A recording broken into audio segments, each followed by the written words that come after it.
Hi, my name is Todd Leonard. And my name is Herb Montgomery, and we're just talking. Please take a moment to click the like icon, to subscribe to our channel, and to click the bell icon if you'd like to be reminded of upcoming episodes. Hope those benefit you, and it always benefits us. So, if you're new to this channel, each week, Todd, Leonard, and I take a moment to talk about the upcoming weekend's lectionary passages from the Gospels. And our goal is to talk about those passages in the context of love and inclusion and social justice. Our hope is that our talking will be just talking, as in justice, but that also something we might say during this time would inspire you, along with us, to do more than just talking. So, Todd, what passage are we looking at this week? We are looking at the Gospel of Mark, chapter 9, verses 30 through 37. Yeah, so and you'll have to forgive me this week. I've got a little bit of a head cold that's traveling down into my chest, so we'll see how we get through this. But yeah, this is and maybe because this is kind of a lectionary Easter passage as well, but it seems like the lectionary kind of repeats this theme over and over. It seems like we're talking about this every year at least once. Mm-hmm. Whether we're in Mm-hmm. John, whether we're in Mark, whether we're in Luke, whether we're in Matthew, we're talking about this passage or something like this once a year. So yeah, I mean, this is going to be all stuff we've talked about before, and there is a lot to unpack here. I mean, what grabs my attention first is is that Jesus definitely knows ahead of time in Mark that he's going to come back from the dead. It's the disciples that don't understand, and they're afraid to ask him about it. So, I mean, that's interesting. We can talk about that if you'd like. Or it goes immediately into the disciples arguing over who's going to be the greatest in Jesus's remarks about servanthood and Yeah, I mean, children. I just on verse 31 there, where he talks about the dying and resurrecting. I think um, it's interesting that uh, Mark does very much come with this passage, and we looked at it. We looked at it as he talks about it in other places in his gospel, and yet he doesn't actually have a resurrection account in his gospel. In the most reliable versions of his gospel, there's one chucked in at the Right end at the by end of later 16. Yep. by later people, but the original Markan account didn't choose to have a resurrection story, but yet it was clear that the resurrection was an important part of the Markan narrative, and it wasn't that Mark was hiding the resurrection from his readers. It was understood to be there. It's just that for whatever reason, in the original put together of the Markan community, they didn't emphasize a resurrection narrative at the end of the gospel. So I And just to our it's knowledge, this is the earliest gospel written in our canon. right. So the tradition was being developed still, too. And perhaps that's part of it too, is maybe he just didn't have a whole lot to say about it at that time. Yeah, I mean, maybe that's true. I mean, where John says, Mary Magdalene is painted as the apostle to the apostles, the first one to proclaim a risen Lord. Hmm. You come to Mark, and they meet these two angels that just give them this message of resurrection, Yeah, and then it says they're afraid and they just clam up and don't tell anybody about it. right, You know what I mean? So, how did we find out if they didn't tell anyone? right. Yeah, it's interesting, but it is that for Mark, there is good news. The resurrection is the good news, because the good news is not the death. The good news is the resurrection, even Right. as raw and primitive in its understanding. Uh, Jesus rising from the dead is the good news part, as opposed to dying is the good part. And I think that's always something you and I want to emphasize And I'm as we I'm talk thankful about for this. Mark that every time he talks about Jesus foretelling his death, there's two things. It's always an invitation to participate in that rather than Mm-hmm. substitution, right? Right. And it's always enveloped in resurrection. It's always like, even here in this passage this week, they'll kill him, but after 3 days, he will rise. Mm-hmm. And whether you are, those of you who are watching are comfortable with Jesus having foreknowledge about this, or not. I mean, the you could say that other leaders of movements who ultimately were assassinated, uh, at some point in their journey, may have had an inkling that maybe they weren't going to have a long life either.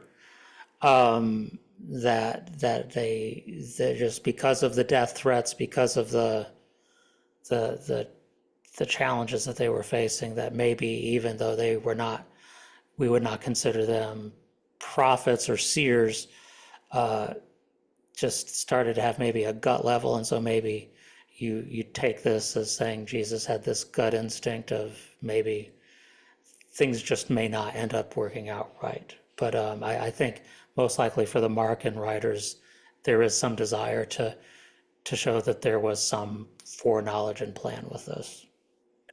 Yeah. And at this stage of the Markan community's history, the affirmation of the resurrection, I think, was super important. So to paint that as being something Jesus was sure about, but the disciples Mm-hmm. didn't understand, it gave them room to explain the variants that would later come up in the tradition. Mm-hmm. Mm-hmm. Yeah. Well, I just want to say, I just want to just to pull aside here for just a second, just say I'm really feeling the energy of you having a cold and me going on 1 hour of sleep. I'm I so can just sorry. feel it.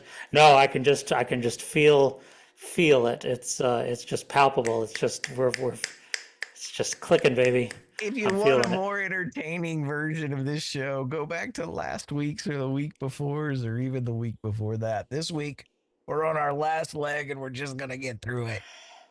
We need resurrection, frankly. That's Um, Don't make me cough. Oh.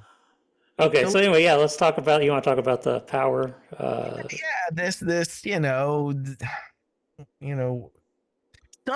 some scholars believe that the Gospel of Mark itself was actually written by the women in the Markan community. Hmm. And that's why in their patriarchal culture, that's why the servants are always the greatest. It's always those at the bottom of the hierarchy that are always, that it's a very yeah, I mean that's one theory that's out there. But I like it. nonetheless, yeah, I like it too. Um I do like how Jesus takes their arguing about who's going to be the greatest, and he doesn't really say, we're going to have an egalitarian community. No one's going to be the greatest. He says, if you want to be the greatest, this is how you do it. And he flips it upside down and says, be servant of all. And then I think he defines that all. And I appreciate that about this passage. There's a word of caution here about that servant model as well. But I appreciate that he at least defines it by picking up taking a child and play, in his arms, it says, and says, whoever welcomes one of these little children in my name welcomes me. The most vulnerable population, even of marginalized communities, is always the children of those communities, right? Hmm. And so, Hmm. geez, and especially in their society. Jesus says, whoever wants to be greatest, you got to be servant of all. And that's not just platitude. Here is the most vulnerable among us at the bottom of the hierarchy, on the Yep. edges of their system. The kids, they always get the fuzzy end of the lollipop most often in society. Yep. So, at least in that society and in that culture. And Jesus says, whoever is a servant of all, including even these at the most periphery edges of our Mm. society, that you're going to be the greatest. And the reason I like that is because too often the servant model is used by people of status to help people who are servants or have a lower status in hierarchical Right. systems feel good or at least accept their lower status. You know what I mean? Correct. Like when we go to Ephesians, the author of Ephesians states, slaves, obey your masters. Hmm. Wives, submit to your husbands. Hmm. Children, obey your parents. Yes. And it's used this paradigm, and it's a subtle difference, but it's aimed at. In other words, who are you speaking to? That's how you tell the difference. No, It's it's it's speaking aimed at at the people on the reinforcing the high. margins. Yeah, it's reinforcing the hierarchy rather than undermining the hierarchy. Where It's yeah, very here it's different. kind of Very subversive. different. Yes, Where he's saying absolutely. if you want to be greatest, you got to care about these folks, making Yes. sure they're cared for, making sure they're Yes. taken care of. It's a corrective where it evolved into not being a corrective, but something that just reinforced that. I mean, I think about how women within Christian history, they've been conditioned, they've been socialized to take a role of service, even with their communities, right? Within their Yeah. religious communities. And passages like this are used to just drive that home, just to Right. emphasize that. And I don't think that was the original intent. No, not at all. It's the exact opposite. It is to for those of people who look like you and me, and in this culture, because people like you and me often are the ones it, at the top of the pyramid or closer to the top of the pyramid, or at least have been duped into thinking that we have to protect ourselves against other people who don't look like us. It is a call for us to recognize that to bring those most marginalized, to bring those who we would typically and who we've been taught to consider the weakest, to bring them before us and sit at their feet and let them teach us, let them let them benefit. And when I say benefit us as a person at the top of a hierarchy would benefit someone lower in the hierarchy. Let the person at the bottom actually be the one who let that person be the first and be the one who is recognized as the person of honor. And not that you want to replace one hierarchy with another, but that when you're in an attempt of trying to right wrongs and to balance things out, that one of the first things you do is you bring to a place of honor those who have been so often put at the margins.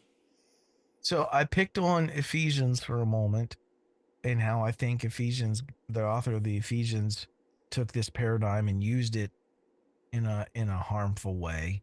Um, Let me talk about a passage that I think we're in the New Testament that gets it, and that's First Peter 5:1-3. And this is very similar. It says, to the elders among you, I appeal as a fellow elder and a witness of Christ's sufferings, who also share in the glory to be revealed. Be shepherds of God's flock that is under your care, watching over them, not because you must, but because you are willing, as God wants you to be, not pursuing dishonest gain, but eager to serve, not lording it over those entrusted to you, Mm-hmm. but being examples to the flock. So there's still a little bit of hierarchy there. The hierarchy is not being corrected, but the nature of your hierarchy is at least Mm-hmm. being addressed. You know what I mean? This is Mm-hmm. better than nothing. Like, Yeah. I don't feel like this passage goes far enough. but it's at least a corrective, pushing it maybe as far as they could at that time. I don't know. Right. Well, and that's the thing is so often leadership means starting where people are at and moving them in the right direction. And you start there and then you keep moving and you keep moving. And yeah, so That's a no, very servant esque yes, model for leadership here. yes. And yeah, and I can't help her just thinking right now about Springfield, Ohio, Yeah. and um, Yeah. just thinking about the reality versus the demagoguery, because the demagoguery is trying to reinforce a narrative and a hierarchy that certain Based on racism. populations, based on racism, that honors a traditional hierarchy and harkens back to when that hierarchy was not challenged. And yet the real story is the immigrants and the refugees. And let's be clear, Haiti, and I have a dear friend who I worked with this whole year as a fellow chaplain who's he moved and became a naturalized U.S. citizen a long time ago, but his roots are in Haiti. Haiti is an absolute disaster right now. It does not have any formal government. It's basically living in anarchy, and so people are fleeing for their lives. And I just read an article today. The reality of what has happened in Springfield is the Haitians have revitalized that city. That's a Midwest Rust Belt town that needed revitalization. They brought And the life to it. Haitians have come and they brought life into it. They filled the factories. They have, yes, they have strained the infrastructure because the infrastructure had been reduced because the town was withering and dying. So the state and and federal government needs to adapt and adjust to help address the growing population. But that happens whenever there's a boom in a town. That has nothing to do with they they have changed that town. And Haitians in the demographic studies are one of the best groups of of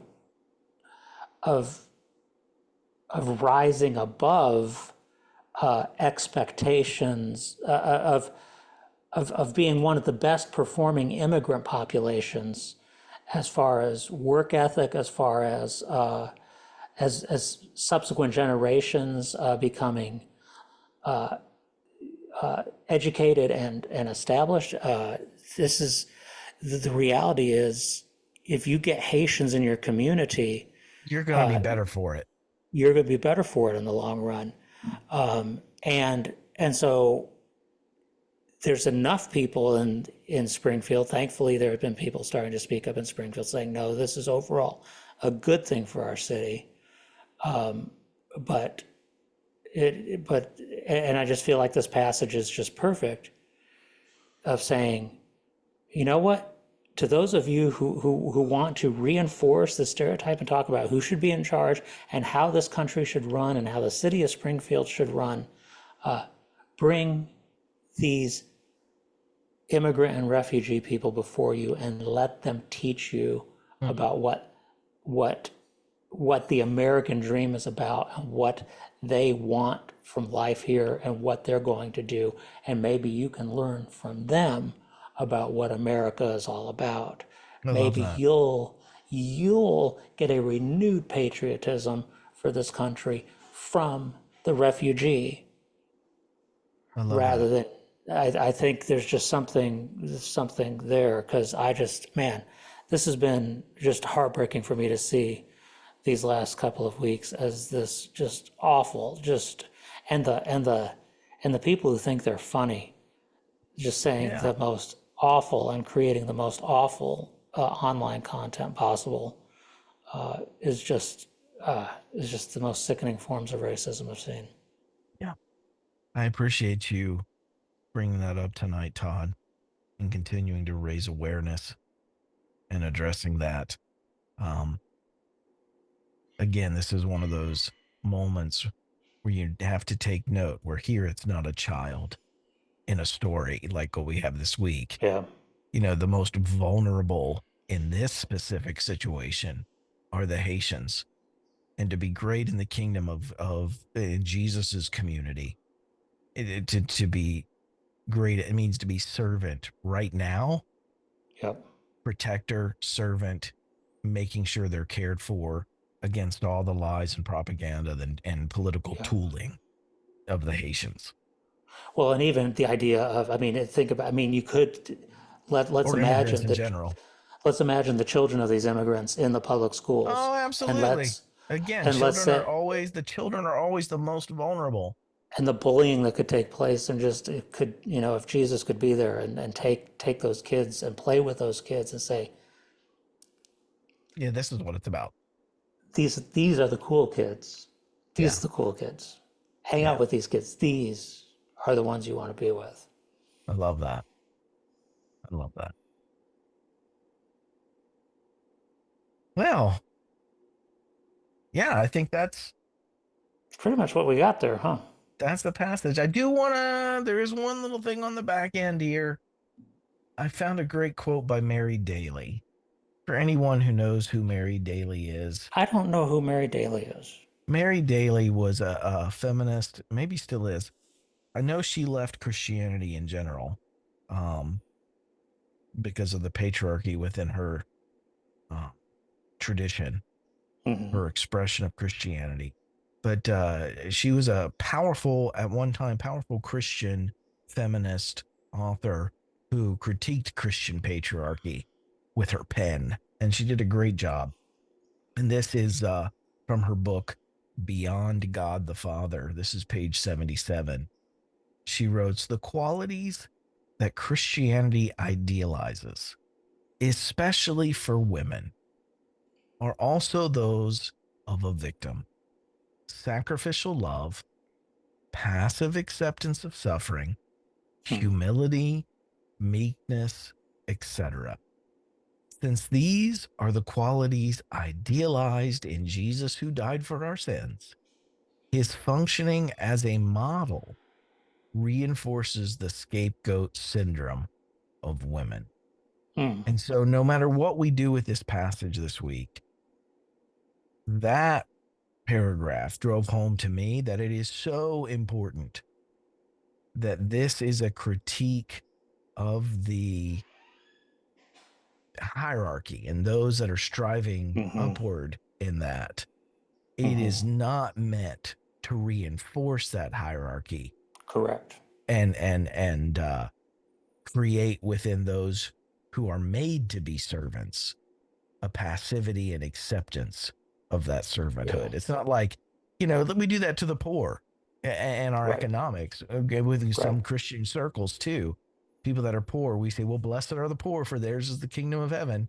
Right. You must have a special window into, as if we're trying to, instead of creating economic justice where there are no more poor, we're Right. trying to pat the poor on the back and, give them lip service that they must have a special window into the heart of God that us others don't have. You know what I mean? So Yeah. Yeah.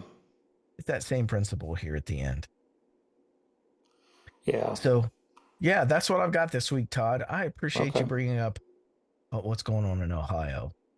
I was just watching tonight, right before I signed on, in the news once again. The Wall Street Journal actually sent a reporter to that community and to find out about the original woman's cat that was Yes. reported as missing, and she Yes. found it a few days later in her basement. What kind of world do we live in where the Wall Street Journal has to send a reporter to Ohio to find out about a missing cat that That's right. isn't missing? That's right. It's all baseless. There was nothing ever there, Not, no. No. and it's done a lot of Um, harm to a lot of good it, people. it has. And so I think what I want to take away from tonight is I really love the idea, whether we can prove it or not. I love the idea that the Markan community was led by a number of women who were really seeking to undermine the power structure, and so they really dove into passages like this to really tweak the patriarchy and mess it up, and um, and then I want to continue just to lean into that no matter what else we take away, we got to flip these things. We got to get out of the way and let these folks move into the center. Let them have the rightful place that they for so long have not had, and let us have the privilege of being taught. Let us have the privilege of being servants to them. Love that. I love that. Anything you All want right, to man. say about Renewed Heart Ministry, brother? Just check out renewedheartministries.com. There's tons of resources there. If you're new to this show is produced by Renewed Heart Ministries. And we've got Renewed Heart Ministries is a ministry that's dedicated, even though the name sounds very traditional, it's anything but traditional. It is a ministry that is profoundly concerned with helping people find the intersection of their faith and social engagement for justice in its various expressions for various communities: LGBT affirmation, addressing racism, addressing gender hierarchy, ableism, all kinds of economic justice, ecological justice. There's just a ton of stuff there at readheartministries.com. And let me just say, too, to all of our supporters out there, thank you. Thank you for supporting Renewed Heart Ministries. And if any of you out there would like to join them in supporting Renewed Heart Ministries, you can do so by going to renewedheartministries.com and just clicking donate. My new book, Finding Jesus, a Fundamentalist Preacher Discovers the Social, Political, and Economic Teachings of the Gospels, is available on Amazon. You can do it on Kindle, paperback, or on Audible as an audiobook. And just renewedheartministries.com. You could spend hours there, hours upon hours, and it's all free. Awesome, man. Hey, I think we found our stride. I think we rose up a little bit to the occasion. Still definitely lower energy, but I think we got there. I think we did okay, and we kept this a little bit shorter so people can move on, and we'll come back with more energy and in better health next week, we hope. I'm thinking of one gentleman specifically who's part of one of my weekly Zoom groups. He says, "You and Todd just keep getting longer and longer." Well, this week, We buddy, this have is for you. This is This is for the you. corrective. This is the Yes. corrective. So I with hope I feel that, better this week. I hope you get more sleep next week. all right, man. We are out of here. Y'all take care. We'll see you Thanks for soon. watching, everyone.